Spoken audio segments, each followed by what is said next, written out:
I am an animal communicator and Reiki practitioner, also a pet loss bereavement specialist, an artist, writer. I have two dogs. So I always say the most important role is that I'm the person to Lucy and Milo, my dogs. Um, and really, I support people and animals through all stages of life, death, and beyond. Um, and yeah, that's I think oh yeah, my newish tagline is nurturing the human animal bond through life, death, and beyond. And I think that really describes what I do pretty well. And I think a lot of people in these kind of areas, when we look at things like bereavement, there's very little said about the animal bereavement side of things, especially from those that have never had pets, who maybe don't understand that the level of grief we experience with losing our pets can be just as bad, if not worse, as losing a fellow human being, family member, or something.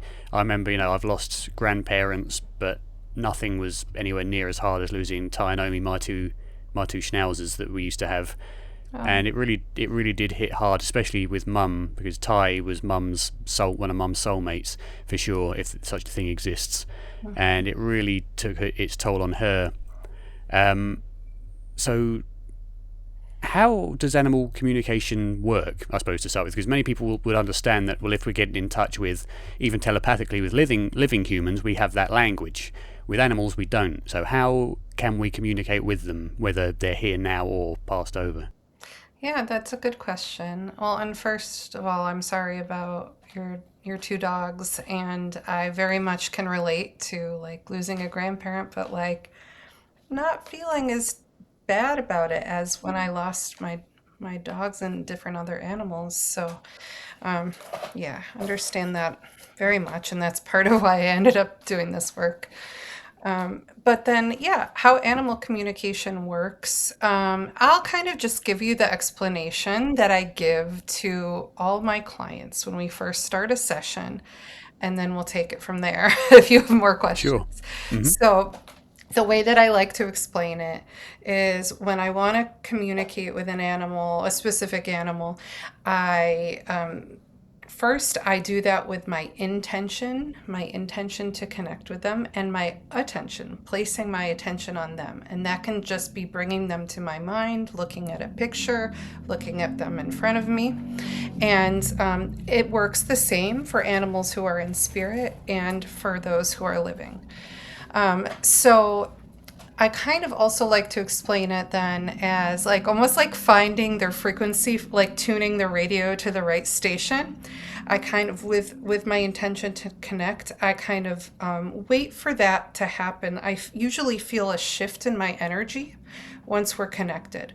It can be really subtle, but it's almost like a click when you find the right station, and then we can exchange information both ways. So I can talk to them, they can talk to me. Usually it starts by like, I start receiving information from them. And when I say information, because it comes all different ways, so it could be different for everybody and it can really vary animal to animal. But the way that I tend to experience it is a number of ways. Often I'm just getting the overall feeling of what it's like to be them or to have been them. I'm receiving images that I see in my mind's eye. I am feeling emotions, physical sensations. Usually that's more if they're still living. I also do hear things faintly, and sometimes I do receive like words and phrases, but it's never just like words or sentences, paragraphs like with people talking. So, really, what it is, it's kind of like for me, it's just like understanding like the meaning behind whatever they're saying and then just trying to put that in I put it into words that make sense for us that, there's not too much interpretation that happens, although sometimes there is. Um, but it's really just sometimes I'd say even the best sessions, things are just coming out of my mouth, and I'm like, I don't even know how that's coming out of my mouth. So there's almost like not even always that like, oh, this image comes and I say this. So I can work all these different ways. Does that make sense to you? Does it does? It sounds very much like mediumship with those who have passed over, in the sense that you get the Mhm. tactile sensations and the imagery, as opposed less so with words and direct kind of understanding sentences, etc., which you do see with people, but generally it's not as direct and as understandable as one would hope it would be. It usually has to be translated through the medium, and it sounds very much like that. And it's interesting that you mentioned that you do sometimes get words and phrases through from animals, because Mhm. you would believe that through their life experience they don't have the brain to be able to conceptualize meaning through words and language. So how do you think that happens? Well, I do believe that actually animals do understand a lot more than we understand, or a lot more than we give them credit for. I will say that sometimes animals do like repeat the words that their people say. They'll say, "I I said those exact words to them," and that's how it's coming to me. Also, I don't know if you've ever seen any of the animals with the talking buttons. But that to me proves that they understand words way better than we thought they did. So there's that. But I don't believe it's their primary, it's not their primary way of communicating. Obviously, we know that. So, yeah, sometimes it's just picking up what they hear or like the things that they've heard their people say. Oftentimes, when words come through, it is kind of that, like the phrases they hear over and over. Oh, you're such a good boy, or things like that. And then sometimes it is perhaps like there's some translation going on. I can't pretend to know exactly how that works. Do you find any particular differences in clarity between communicating with animals that are still alive on Earth versus those who have discarnated, for want of a better term? Um, Not really. I would say that the difference comes from animal to animal more. And it can be harder to communicate with certain animals who are living than others who are living. And it can be harder to communicate with certain animals who are no longer living. And then others will be easier or harder. So I wouldn't really make that distinction between the living and the ones who are deceased. How about the differences in communications between species? Is there any difference there in There the way that can they be. communicate? There can be. Like, I would say, for instance, horses are like such good communicators. It's almost always very, very clear when I communicate with horses. It's like the easiest communication for me. And for some reason, I feel that cats, um, they they like often they are very mystical or like understand a lot more about like spirituality, I'd say. I really do hate to kind of say blanket statements for all species, all animals, but these are kind of the things I've noticed. Um, And certainly, cats were very revered by the ancient Egyptians, for sure, and they were generally quite spiritual beings, weren't they? Yeah, exactly. If we look at history, it all makes sense to me. They've had some pretty profound things to share. And when you see videos, it's often the cat, sometimes the dog, but often it's the cat that's stood staring into the dark hall, seeing something or reacting to something that the others can't see.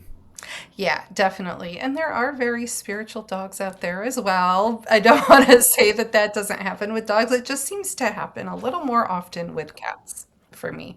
I've talked with, geez, like snakes and different types of lizards. And I would say it's similar. They honestly, the communication can be similar and it varies from each individual. Um, I I've also communicated with like hedgehogs dogs, and yeah, just all different animals. I would say there's more of a distinction also between wild animals and companion animals, because wild animals, they are actually invested in humanity a bit, but not nearly as much as companion animals. So there is a difference there. And sometimes wild animals will just be like, if you're trying to connect with an individual one, they will be like, what, I am busy. I don't want to talk to you, you know, more than a companion animal. Sure, understandably so. Hmm. So you mentioned that when you connect with an animal, you get a sensation of a change in energy. Now that's that's something I hear a lot, and it's a very difficult thing to explain, I'm sure. But Hmm. what would you describe that change in energy to feel like, Yeah, or to be experienced as? that's a good question. For me, it's often almost um, I feel almost like something is hooking up to my solar plexus area almost. Like I feel like a little shift there. My heart, I think of my heart being open during communication, and I feel almost like the communication is happening through the heart, but for some reason, the actual connection kind of hits me in my solar plexus a little. And I've had students and other people say, oh, my hands get warm and tingly, or different other things that can happen. For me, also, I feel, I guess it's not quite feeling, but I sense in some way all these other thoughts, or all this other information, all this other energy that's not mine. So it's just like it almost can feel almost like it hits me a little bit, but again, it's subtle. Before we continue, a brief note for those who want to go a bit deeper into this work. In addition to the public conversations you hear on the podcast, I also create member-only calm analysis videos. These are structured responses to skeptical arguments, spiritual claims, and research discussions that deserve slower, more careful examination. They're not about defending a position or attacking one. They're about taking a single claim and asking, what is actually being assumed here? What follows from it, and where does uncertainty remain? Members also receive early access to upcoming podcast episodes and shorts. Audio versions of those analyses are available through my Apple Podcast subscription, which includes an initial 2-month period free trial. So if you value this kind of careful, non-tribal exploration, membership simply helps sustain the time and space required to do it properly. Now, let's return to the conversation. And that kind of leads on to, how do you determine the difference between your own sensations, your own thoughts, your own interpretations of a perceived sense, or whatever the word may be, versus a genuine communication, I imagine telepathically, from this other being? Yeah, that's a good question, and it's actually can be one of the more difficult things to do. And when people learn animal communication, that's the sort of thing we focus on quite a bit because it can be difficult. But there are many signs, I could say, that happen, that can kind of give you a clue. So one is like almost the information can come in really fast, like almost before you're done asking the question. That's one sign. Another sign is that it is something you would never say or believe, or it just doesn't line up with all of that. Another, oh gosh, I have these all written down too. I'm just trying to think of them off the top of my head. But another one is like suddenly an emotion or something that you're like, this is not mine, or where does it kind of comes out of nowhere. Something with no apparent trigger. Right, exactly. So these are all kind of signs. Some of it's like it's so ridiculous you would not even think about making it up. So these are big signs, but a lot of times it can be a little more subtle than that. Part of it is really knowing yourself, the nature of your own mind, and the nature of your own thoughts. So often when I'm communicating with an animal, I maybe have my having my own thoughts too. Honestly, I don't have a completely clear mind doing it because I don't know who really can clear their mind. So I may be having a thought about something, and it really feels almost like I'm trying to figure it out, or I'm trying to like think about it, or like it's the voices that normally come up like, "Oh, information isn't good enough."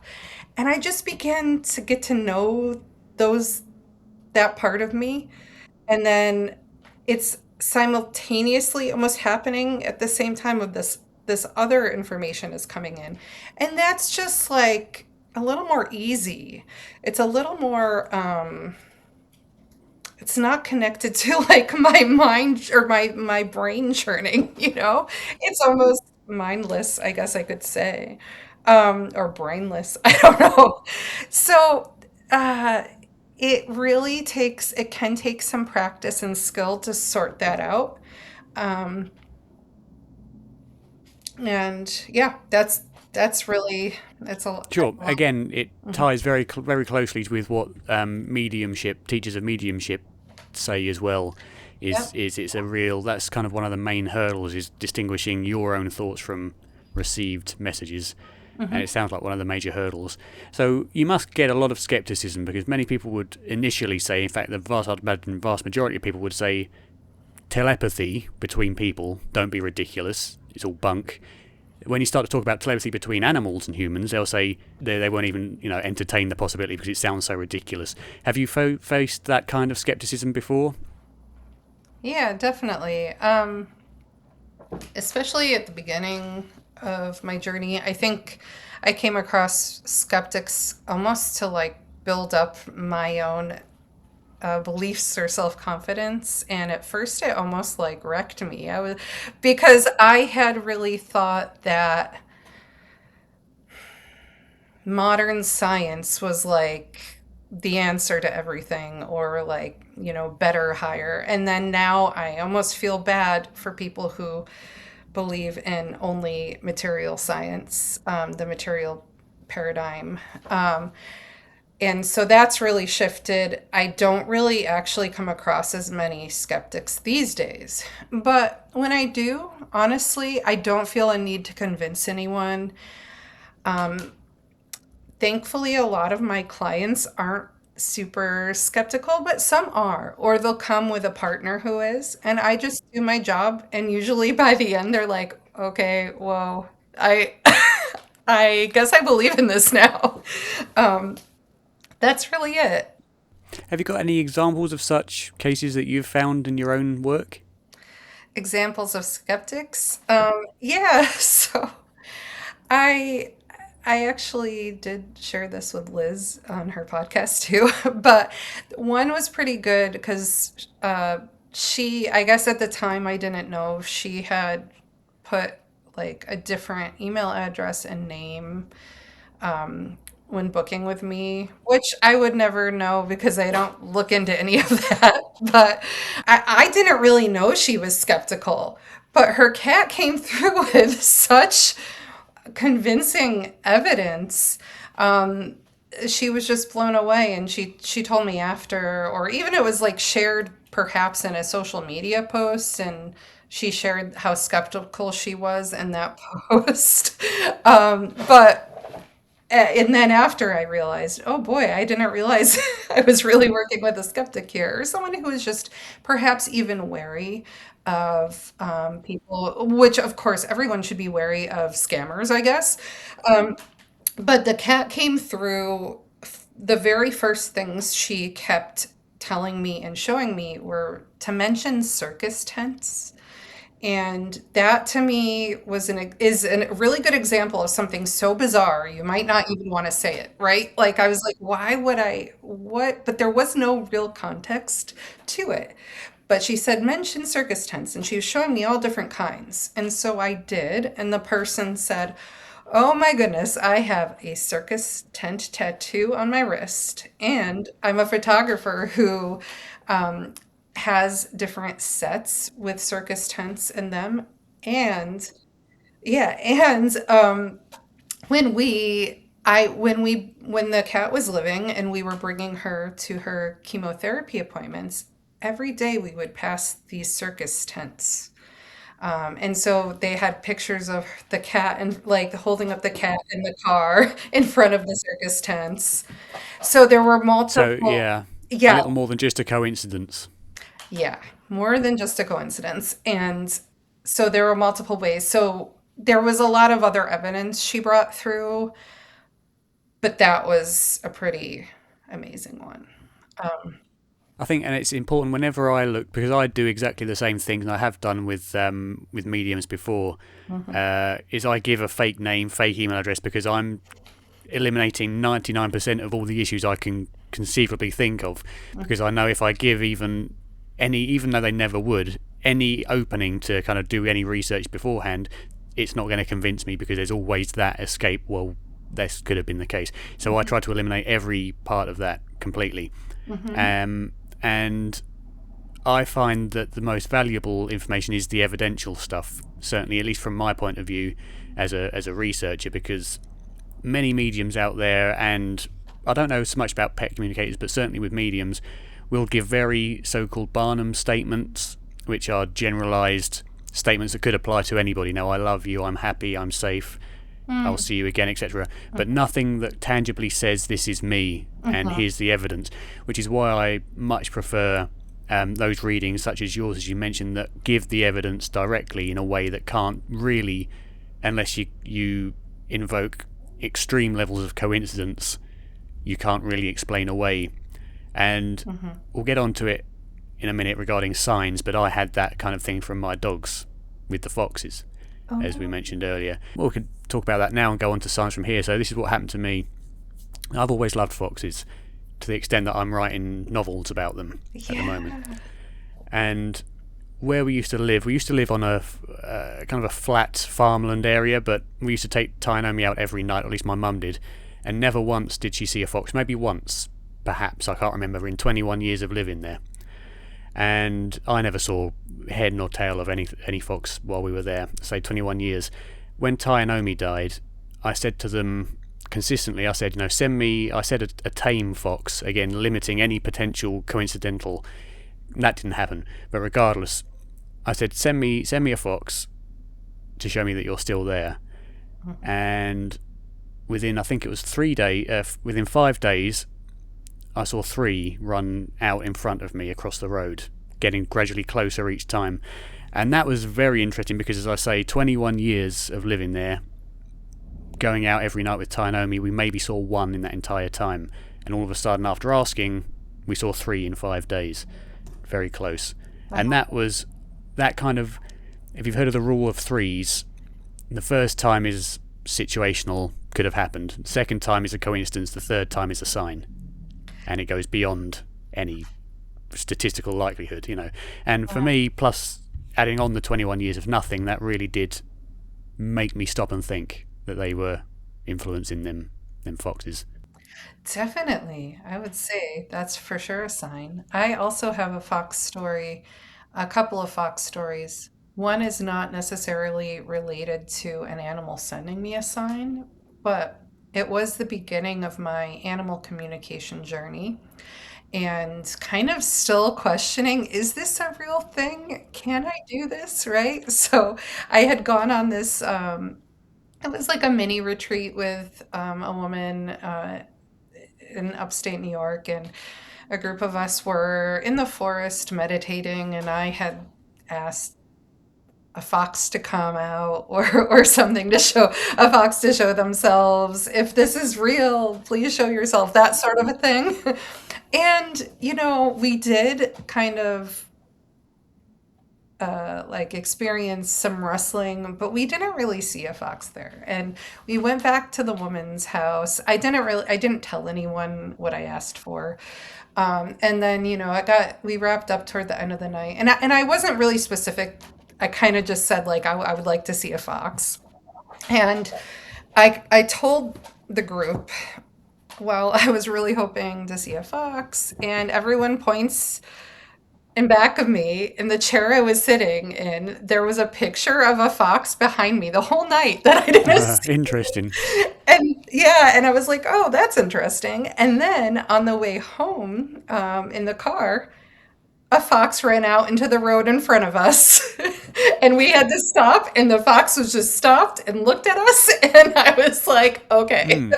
And that's unusual for a fox. Not so much a deer, but a fox won't often, I don't believe, stop and stare fixated at it. It would be gone. Yeah, they were just staring.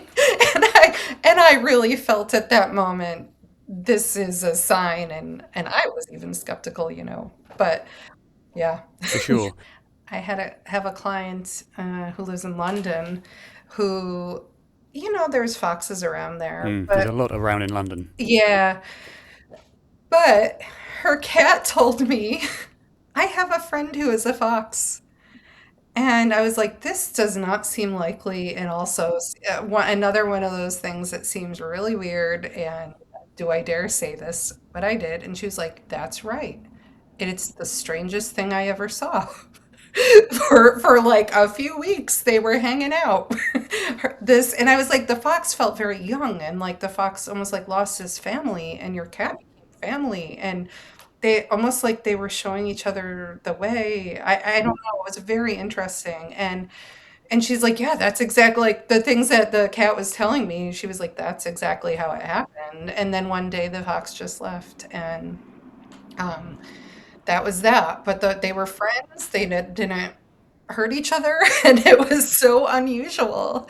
And then this person also has a special connection with foxes, and it felt very, very special. And there are other stories that she shared about like a fox coming into her bedroom, everything. So yeah, pretty cool. I love the fox Nice. connection. Yeah, and it seems to be a lot of spirituality around foxes as signs. Foxes and white feathers and birds especially Yeah. seem to act as signs a lot.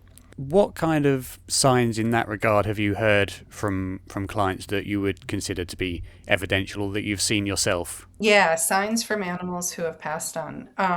So there's many types that come through.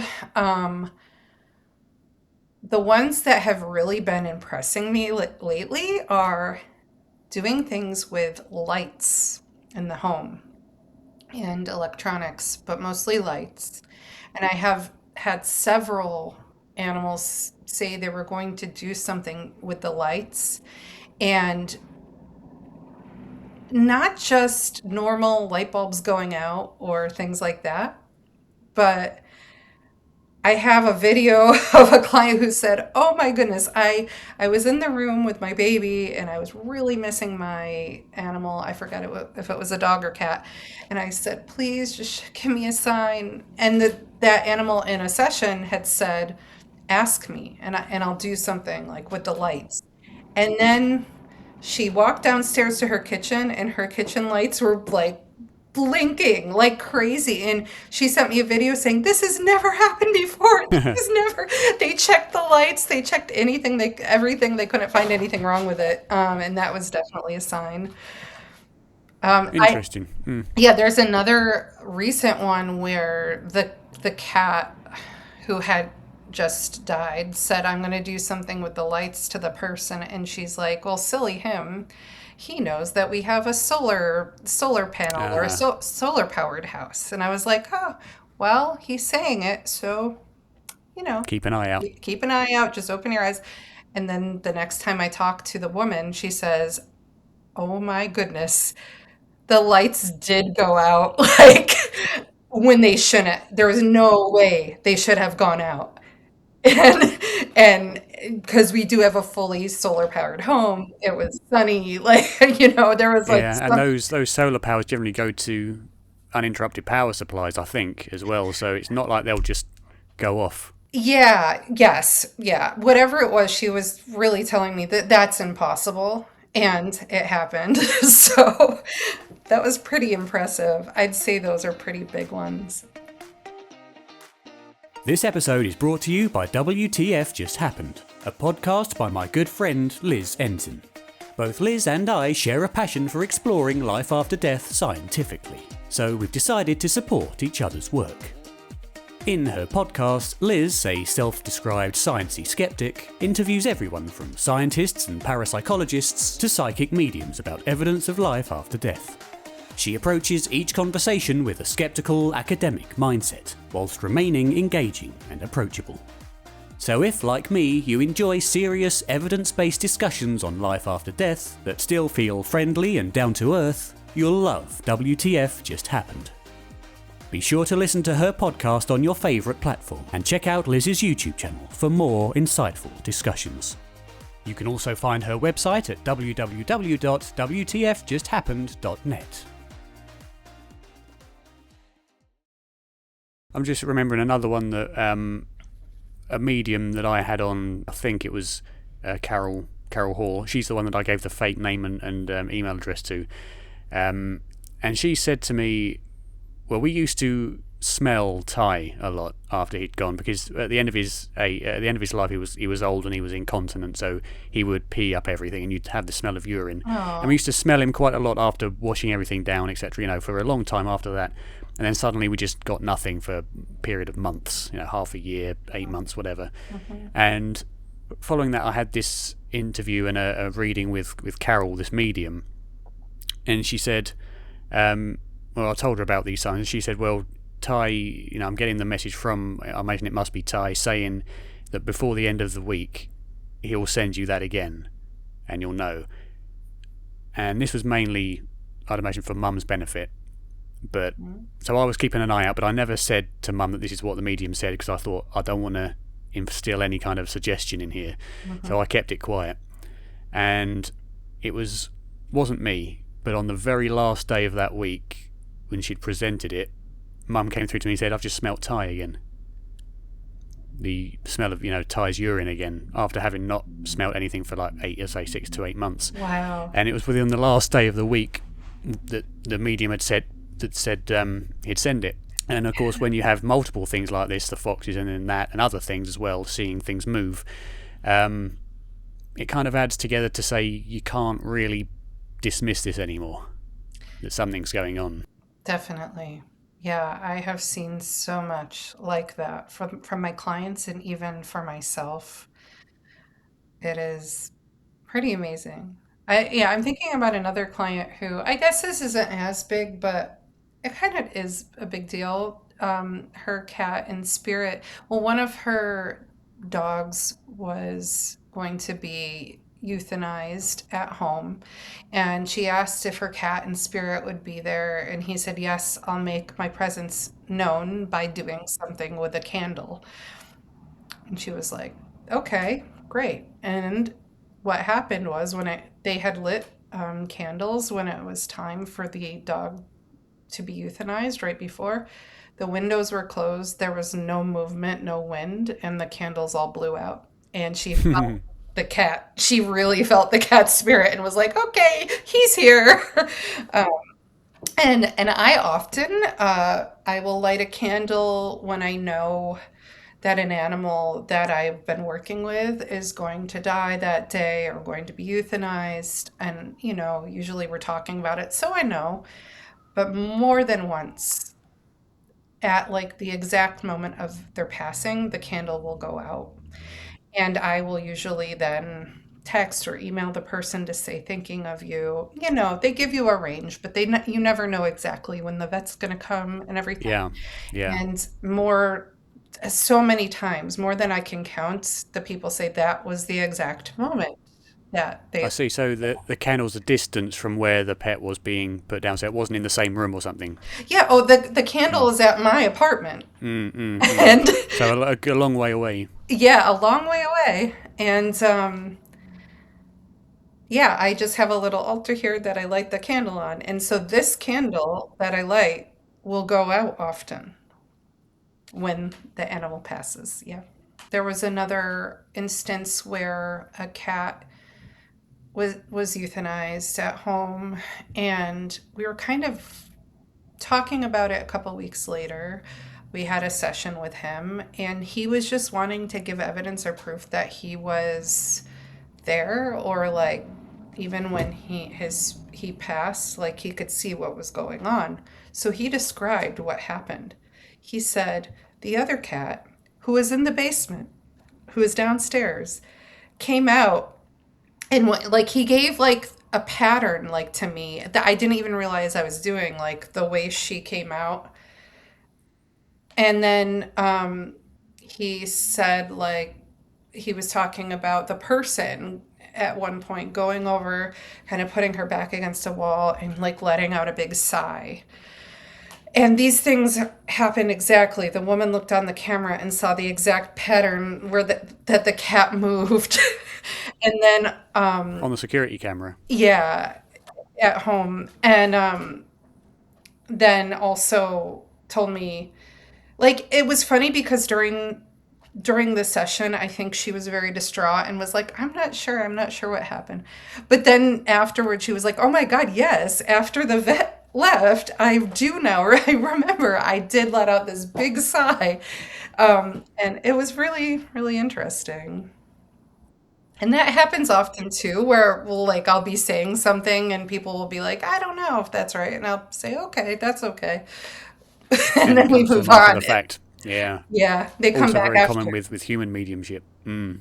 Yeah, and it's really good. That's why I like to record my sessions too, so people can rewatch them. Because often people will come back, even something small, and be like, "Oh my God!" It hit me what that was. It meant nothing at the time. Yeah.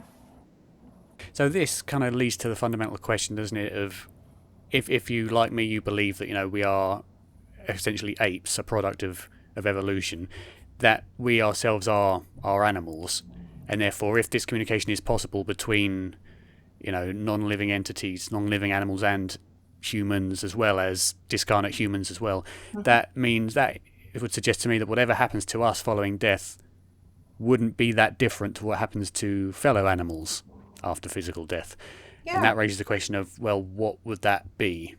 And I've spent many years looking into things like near-death experiences, veridical perception, out-of-body experiences. So what would you say we can gather by your experiences and others in terms of signs, as well as life to life, living to living communication, as to what our natures are as living creatures and what is to come following death? Well, that's the big Big question, isn't question. it? It's the big question that still remains a mystery. I could never say for certain, but I will tell you I've had some experiences that were really interesting that suggested different things. I do believe that I think would call it consciousness survives. Um, and the way that a lot of people ask their animal, where are you now? Or what are you doing? And I have had all sorts of answers, but I've had very, very interesting visuals come up of like balls of light of different colors, almost like perception. I've shown like things that are very, very hard to describe. And I actually have put some of them in drawings or paintings, which are, still don't even do it justice. Um, but essentially, it feels or seems like they are part of everything and nothing at the same time. I don't know how else to put it. Um, there seems to be like a dimensionless, almost timeless space that they're in. Um, what I found really interesting is that some of what I saw, especially in the early days of connecting with animals and spirit, I never looked into spirituality really. I'd never looked into near death experiences or things like that or past lives at this point. Now I can say I have. Um, but I can kind of match the descriptions and images that they showed me with some things that I have read about and heard about when I did start to look a little bit more into like near death experiences and things like that. One place I found some similarities was Journey of Souls, I believe it's. Michael Newton. Have you read that? Yeah. Yeah, he did Journey of Souls and Destiny of Souls. Yes. And I did read both of them. I was actually a little blown away with Journey of Souls because the way he describes colors and lights is really close to what I saw. However, in those books, he does differentiate the humans and ex-humans and ex like animals being in different spaces. I don't believe like all of it is correct necessarily, but there I've were. always been Mhm. I've always been somewhat skeptical of those books purely because of the source of them and because they come from a series of hypnotic trances of he puts his patients under hypnosis. Mhm. There's always that risk of importing your kind of your suggestions into those people in those very susceptible states, not deliberately but subconsciously, and therefore you can't really say what is accurate and what isn't Yeah. 100%. Yeah, that's true. And also it's even in those states, even if the hypnotist is acting completely ethically, it's also the person and their experiences sometimes can be. So yeah, I am also skeptical of it, but I will say I was like, I had never even like heard about or read about anything like this. And it really matched up with some things I saw that the animal showed me that I had drawn and written and been like, this is weird. I don't know what this is. And then was like, what the? It matches up with what this, some of what this guy is saying. And then also with some near death experience descriptions that I have heard. Um, and I won't say like every single part of what I've seen or with that the animals have shown me, but there seem to be a lot of similarities there. I suppose the difficulty is as well is with human near-death experiences, especially adult near-death experiences. You're working off of somebody's intellectual translation of an experience that's ineffable. Yeah. Whereas I recently spoke with Dr. Donna Thomas, who has looked at near-death experiences of children, which are much closer to the fundamental experience because they don't have all that emotional and mental baggage in which to interpret what they experience. And so it'd be interesting to see if your communications from those pets who have passed, those animals who have passed over, how closely related they are to the children's near-death experiences, because I'd imagine they'd be much closer to those than the fully developed brains of humans being trying to interpret what they experienced. Yes, that makes so much sense. But then you have to also think about it. I'm also a filter of experience. Anything that comes through me is filtering through my experience. As much as I try to be a clear channel, it's impossible for someone to be completely clear, This is right? why this is why having the experience oneself is always a lot more convincing to an individual than intellectually hearing about them or studying them academically, you know. Yeah. And there are folks like Dr. Bruce Creighton, who's been studying near death experiences all of his life but has never had one, who is still remaining open and skeptical to the possibilities. But then, if you speak to someone of a similar mindset who was perhaps a materialistic scientist and then had the experience, that then turns into a knowledge and far beyond the need for validating evidence for it because they know they've been there. Yeah. And it makes sense because if an experience of something that's so ineffable, you would never be able to convince anybody who hasn't been there and knows exactly what you're talking about. Many people, I'd imagine the vast majority of people who have lost animals, their number one concern would be, will they see them again following their death? What do you think about that? Yeah, well, again, see is a very interesting term, but I do think there's a way of seeing without eyes. And that being said, yes, I definitely believe that we'll see our animals again. And by see, I suppose I mean more meet and be with, Yes, rather than physically see. absolutely, I do believe that, and I've even been shown without knowing like what was going on, like if someone's partner had died earlier and then their animal died, I often will see them together. And I believe that we all have access to like anyone that we want to see. Um, Again, this is like we'll never know until we're there, right? Until this happened to us. But from the experiences that animals have shared with me, I do believe that we'll be reunited in some way. I will say, like, in terms of mediumship and like human mediumship and animal mediumship, they are very similar. Um, I will, I actually learned a little bit more from teachers about human mediumship before I took any official animal communication classes, because I couldn't find an animal communication teacher back then that I felt aligned with, or like really anyone, for a little while. And then I realized that we can apply a lot of the same techniques and principles. That being said, there's something in the tradition of human mediumship that's very interesting, where you kind of like wait to see who shows up and you don't really always call on them. But with animals, for whatever reason, we can just call on them. I do believe we could do it with people too. But it's just the tradition, for whatever reason, says we can't. I don't know. Yeah, strange. Because you'd imagine that in that out of body state or that discarnate state, that there would be instant telepathic communication, according to several spiritual kind of ideas, metaphysics.